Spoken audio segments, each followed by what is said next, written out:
Our top story this morning, the United States has come out strongly in support of the deployment of the THAAD missile defense system to South Korea.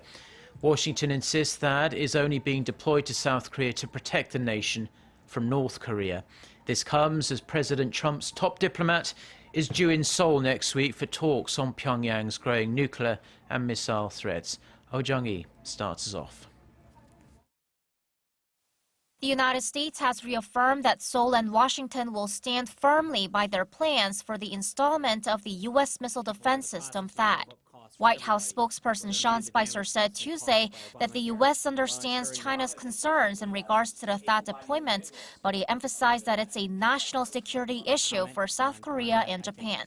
He added that the U.S. is closely cooperating with its two allies on how to protect South Korea and Japan from North Korea's provocations. On a related note, the U.S. State Department also announced that the THAAD deployment is only a countermeasure to North Korea's, quote, bad behaviors, reiterating that the missile defense system won't pose any threat to China or other powers in East Asia.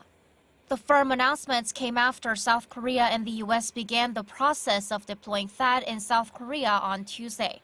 A matter of hours later, China escalated its level of warning to South Korea, saying it'll resolutely take necessary actions in order to safeguard its security interests.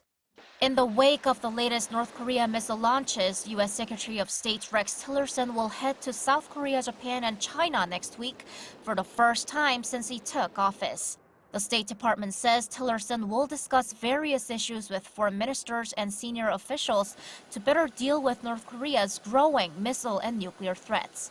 In Seoul, Tillerson will meet with South Korea's Foreign Minister Yoon Byung-se to discuss the THAAD deployment and China's retaliatory actions in the apparent murder of North Korean leader Kim Jong-un's half-brother Kim Jong-nam.